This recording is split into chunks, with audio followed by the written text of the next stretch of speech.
La mujer más pequeña del mundo.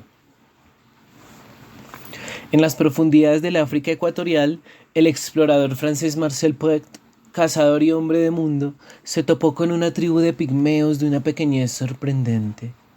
Mayor fue, pues, su sorpresa cuando le informaron que existía un pueblo aún más pequeño, alén de selvas y distancias. Entonces se internó más a fondo. En el Congo central descubrió en verdad a los pigmeos más pequeños del mundo. Y como una caja dentro de una caja dentro de una caja, entre los pigmeos más pequeños del mundo estaba el más pequeño de los pigmeos más pequeños del mundo, obedeciendo quizá la necesidad que tiene a veces la naturaleza de excederse a sí misma. Entre mosquitos y árboles tibios de humedad, entre las hojas ricas del verde más perezoso, Marcel se halló frente a una mujer de 45 centímetros, madura, negra, callada, oscura como un mono, informaría a la prensa, y que vivía en la copa de un árbol con su pequeño concubino.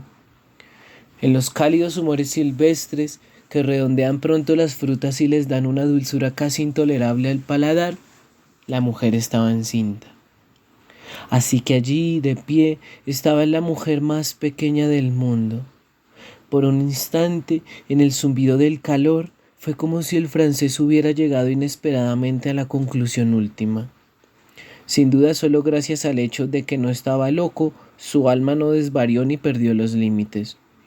Con una necesidad inmediata de orden y de nombrar lo que existe, le puso el apodo de Pequeña Flor. Y, para poder clasificarla entre las realidades reconocibles, se puso de inmediato a reunir datos sobre ella. Su raza de gente está siendo poco a poco exterminada. Quedan unos cuantos ejemplares humanos de esa especie que, de no ser por el taimado peligro de África, sería un pueblo extenso. Además de la enfermedad, el hálito infecto de las aguas, la comida deficiente y las fieras que los rondan, el peor peligro para los escasos licualas son los salvajes bantús, una amenaza que los rodea silenciosa como en las madrugadas de batalla. Los bantús los cazan con redes, como a los monos, y se los comen. Así, los cazan con redes y se los comen. Esa pequeña raza de gente, siempre retrocediendo y retrocediendo, terminó por acuartelarse en el corazón de África, donde el explorador afortunado la descubriría. Como medio estratégico de defensa, viven en los árboles más altos. De allí bajan las mujeres para cocinar el maíz, moler la mandioca y cosechar verduras. Los hombres para cazar. Cuando nace un hijo se le da la libertad casi de inmediato. Cierto es que con frecuencia el niño no gozará durante mucho tiempo de esta libertad entre fieras, pero también es cierto que por lo menos nadie lamentará que en tan corta vida el trabajo haya sido largo, porque incluso el lenguaje que aprende el niño es breve y sencillo, únicamente esencial. Los licualas usan pocos nombres, llaman las cosas mediante gestos y ruidos animales. Como evolución espiritual, tienen un tambor. Mientras bailan al son del tambor, una pequeña hacha permanece en guardia contra los bantús, que llegarán no se sabe de dónde. Fue así, pues, como el explorador descubrió, toda de pie y a sus pies, a la cosa humana más pequeña que existe. Le palpitó el corazón porque no había esmeralda tan extraordinaria, ni las enseñanzas de los sabios de la India eran tan extraordinarias, ni el hombre más rico del mundo había puesto jamás los ojos en tanta extraña gracia. Allí estaba una mujer que ni la glotonería del sueño más refinado habría podido imaginar jamás. Fue entonces cuando el explorador dijo tímidamente y con una delicadeza de sentimientos de la que su esposa nunca lo creería capaz: Tú eres Pequeña Flor. En ese instante Pequeña Flor se rascó donde una no se rasca. El explorador, como si estuviera recibiendo el más alto premio de castidad que un hombre, siempre tan idealista, osaría aspirar, el explorador, tan experimentado, desvió los ojos.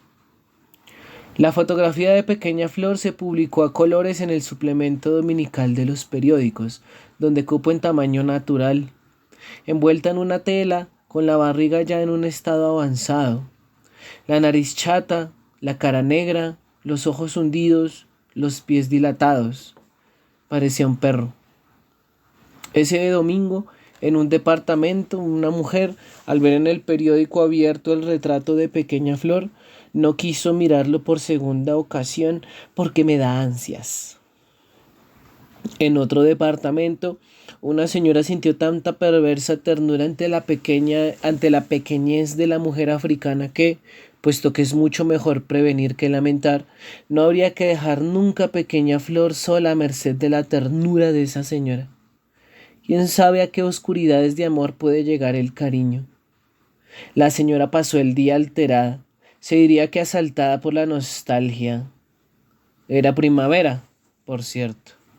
Había una bondad peligrosa en el aire. En otra casa, una niña de 5 años de edad se sorprendió al ver el retrato y escuchar los comentarios. En esa casa de adultos, aquella niña había sido hasta entonces el más pequeño de los seres humanos, y aunque esa era la fuente de las mejores caricias, era también la fuente de este primer miedo del amor tirano. La existencia de Pequeña Flor hizo que la niña sintiera, con una vaguedad que solo se concretaría en pensamiento años y años después, por motivos bien distintos, hizo que la niña sintiera en una primera sabiduría que la desgracia no tiene límites. En otra casa, durante la consagración de la primavera, una joven novia tuvo un éxtasis de piedad. «Mamá, mira su foto. Pobrecita, mira qué tristita está». «Pero», dijo la madre, dura y derrotada y orgullosa, «pero es una tristeza de animal, no es una tristeza humana». «Ah, mamá», dijo la joven desanimada. Fue en otra casa donde a un niño malicioso se le ocurrió una idea maliciosa. «Mamá, ¿y si pusiera a esa mujercita africana en la cama de Paulito mientras está dormido? Qué susto al despertarse, ¿no? Qué grito al verla sentada en la cama. Y jugaríamos mucho con ella. Sería nuestro juguete, ¿no?». En ese instante, la madre del niño estaba rizándose el pelo frente al espejo del baño y se acordó de lo que una cocinera le había contado sobre sus tiempos en el orfanato. Como no tenían muñecas con que jugar y la maternidad ya pulsaba terrible en el corazón de las huérfanas, las niñas astutas le ocultaron a la monja la muerte de una de sus compañeras. Guardaron el cadáver en un armario hasta que se fue la monja y jugaron con la niña muerta, la bañaron y le hicieron la comidita. La castigaron solo para después poder besarla y consolarla. Eso fue lo que recordó la madre en el baño y dejó caer las manos llenas de pasadores. Y consideró nuestra cruel necesidad de amar. Consideró la malignidad de nuestro deseo de ser felices. Consideró la ferocidad con que queremos jugar y el número de veces que mataremos por amor. Entonces miró a su hijo malicioso como si mirara a un peligroso extraño, y sintió horror de su propia alma que, más que su cuerpo, había engendrado a aquel ser apto para la vida y la felicidad. Así vio, con mucha tensión y un orgullo incómodo, a ese niño al que ya le faltaban 2 dientes delanteros. La evolución sucediendo. Dientes que caen para que nazcan los que mejor muerden. «Le voy a comprar un traje nuevo», decidió mirándolo, absorta. Obstinadamente engalanaba a su hijo desdentado con ropa fina. Obstinadamente lo quería muy limpio, como si la limpieza pusiera en relieve una superficialidad tranquilizadora, obstinadamente perfeccionando el lado cortés de la belleza, obstinadamente alejándose y alejándolo de alguna cosa que debía ser oscura como un mono. Entonces, mirando el espejo del baño, la madre sonrió intencionalmente fina y cortés, colocando entre su cara de líneas abstractas y la cara cruda de Pequeña Flor la distancia insuperable de milenios. pero con años de práctica sabía que ese sería un domingo en el que tendría que disimular frente a sí misma la ansiedad, el sueño y milenios perdidos. En otra casa, junto a una pared, se dieron al alegre trabajo de calcular con cinta métrica los 45 centímetros de pequeña flor, y allí mismo, con deleite, quedaron sorprendidos. Era aún más pequeña de lo que podría inventar lo más agudo de la imaginación. En el corazón de cada miembro de la familia nació, nostálgico, el deseo de poseer esa cosa chiquita e indomable, esa cosa a salvo de que se la comieran, esa fuente permanente de caridad. El alma ávida de la familia quería entregarse a la devoción. Y, la verdad, ¿quién no ha querido tener un ser humano para sí solo? Cosa que, en realidad, no siempre sería cómoda. Hay horas en las que uno no quiere tener sentimientos. Seguro que, si viviera aquí, la cosa acabaría en pleito, dijo el padre sentado en el sillón, pasando definitivamente la página del periódico. En esta casa todo acaba en pleito. Tú siempre tan pesimista, José, dijo la madre. Mamá, ¿ya pensaste de qué tamaño va a ser su bebito? Dijo ardiente la hija mayor, que tenía 13 años. El padre se movió detrás del periódico. Ha de ser el bebé negro más chiquito del mundo, respondió la madre, derritiéndose de gusto. Imagínatela nada más aquí en la casa, sirviendo la mesa, y con esa barriguita grande. Suficiente, refunfuñó el padre. Habrás de convenir, dijo la madre inesperadamente ofendida, en que se trata de una cosa extraordinaria. El insensible eres tú. ¿Y la propia cosa extraordinaria? Mientras tanto, en África, la propia cosa extraordinaria tenía en el corazón, quién sabe si negro también, pues en una naturaleza que se ha equivocado una vez ya no es posible volver a confiar. Mientras tanto, la propia cosa extraordinaria tenía en el corazón algo aún más extraordinario, algo así como el secreto del propio secreto, un hijo mínimo. Metódicamente el explorador examinó con la mirada la barriguita del más pequeño de los seres humanos maduros. Y en ese instante el explorador, por primera vez desde que la había conocido, en lugar de sentir curiosidad o exaltación o victoria o espíritu científico, el explorador sintió malestar. Es que la mujer más pequeña del mundo se estaba riendo. Se estaba riendo. Caliente, caliente. Pequeña Flor estaba gozando la vida. La propia cosa extraordinaria estaba teniendo la inefable sensación de no haber sido comida aún. No haber sido comida era algo que en otros momentos le daba el ágil impulso para saltar de rama en rama. Pero en este momento de tranquilidad, entre las espejas hojas del Congo central, no estaba aplicando ese impulso en una acción y todo el impulso se había concentrado en la propia pequeñez de la propia cosa extraordinaria. Así que se reía. Era una risa como la que solo puede reír a alguien que no habla. Una risa que el explorador, turbado, no pudo clasificar. Y ella siguió disfrutando su propia risa suave. Ella, que no estaba siendo devorada. No ser devorado es el sentimiento más perfecto. No ser devorado es el objetivo secreto de toda una vida. Mientras ella no estaba siendo comida, su risa bestial era tan delicada como la alegría. El explorador estaba confundido. En segundo lugar, si la propia cosa extraordinaria se estaba riendo, era porque dentro de su pequeñez una gran oscuridad se había puesto en movimiento.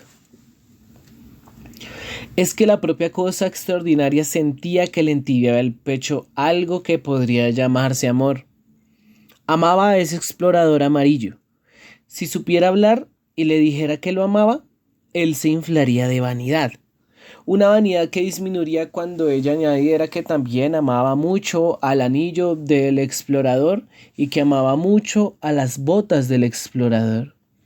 y cuando éste se desinflara, desilusionado, Pequeña Flor no podría entender por qué, pues ni de lejos su amor por el explorador, podría decirse incluso su profundo amor, ya que, a falta de otros recursos, estaba reducida a la profundidad, pues ni de lejos su profundo amor por el explorador valía menos por el hecho de que amara también a sus botas.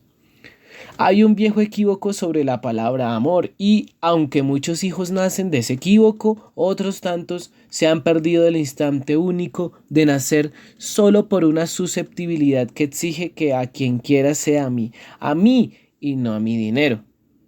Pero en la humedad de la selva no hay de esos refinamientos crueles. Y el amor es no ser comido. El amor es pensar que unas botas son lindas. El amor es sentir atracción por el color extraordinario de un hombre que no es negro. El amor es reírse de amor por un anillo que brilla.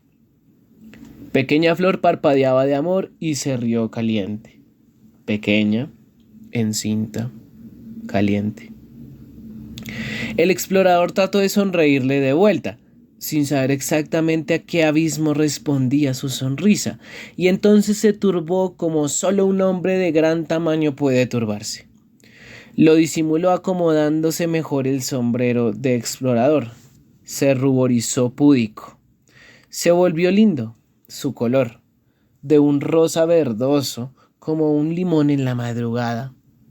El hombre debía ser ácido. Probablemente fue al acomodarse el casco simbólico, cuando el explorador se llamó a sí mismo al orden, recuperó severo la disciplina de trabajo y volvió a tomar notas. Había aprendido a entender algunas de las pocas palabras articuladas de la tribu y a interpretar sus signos. Ya era capaz de hacer preguntas. Pequeña Flor le contestó que sí, que era muy bueno tener un árbol suyo, verdaderamente suyo, donde vivir. Porque, y esto no lo dijo ella, pero sus ojos se pusieron tan oscuros que lo dijeran, porque es bueno poseer, es bueno poseer, es bueno poseer. El explorador parpadeó varias veces. Marcel Pétré vivió varios momentos difíciles consigo mismo, pero al menos se mantuvo ocupado tomando notas y notas. Los que no tomaron notas tuvieron que arreglárselas como pudieron. Pues mira, declaró de repente una vieja cerrando el periódico con decisión. Pues mira, yo solo te digo una cosa. Dios sabe lo que hace.